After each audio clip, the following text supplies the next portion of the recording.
C'est un organisme de formation qui utilise les comptes personnels de formation pour pouvoir proposer de former des personnes qui ont des crédits sur leur compte personnel de formation. Donc ils encaissent l'argent du compte personnel de formation. Il y a des formateurs externes à qui ils sous-traitent des formations, qui dispensent les formations. Et ils ne payent pas ces formateurs. Et là, quand nous, ensuite, on poursuit pour le formateur, pas d'argent sur les comptes bancaires, les personnes injoignables, on ne sait pas où ils sont, ils ont disparu, etc. L'organisme de formation a fermé ses portes. Pour autant, c'est réouvert sous une autre forme juridique, sous le même nom quasiment.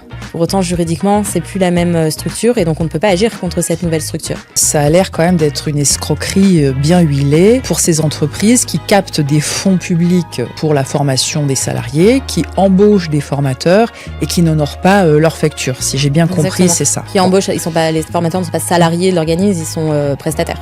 Ils sont prestataires et donc ils ne redistribuent pas l'argent perçu, l'argent public, à ces formateurs pour les régler. Exactement. Donc effectivement, c'est une véritable escroquerie parce que le formateur, lui, il a délivré sa prestation, elle est faite et ils ne sont pas payés en retour. Alors on pourrait penser que c'est une simple recouvrement de créances et c'est là-dessus que les commissaires de justice interviennent.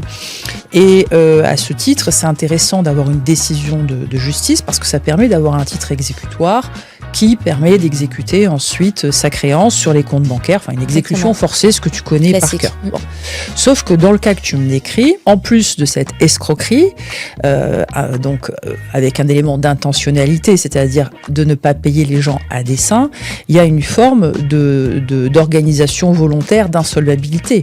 C'est-à-dire que la société qui les a embauchés pour faire ces formations est devenue une coquille vide, voire elle est déjà en phase pré-mortem, et elle se reconstruit de l'autre côté pour recommencer, et ainsi de suite.